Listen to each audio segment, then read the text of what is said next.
ప్రిలారా, కలత చెందొద్దు.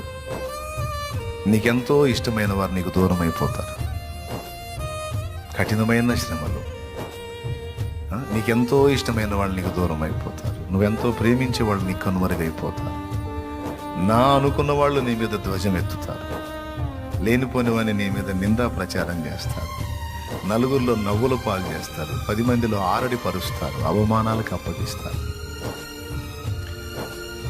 ఊహించని పరిణామాలు, ఊహించని పరిస్థితి. ఇవన్నీ దేవుడు ఎరగలేదు అనుకోవద్దు. దేవుడు చూడట్లేదు అనుకోవద్దు.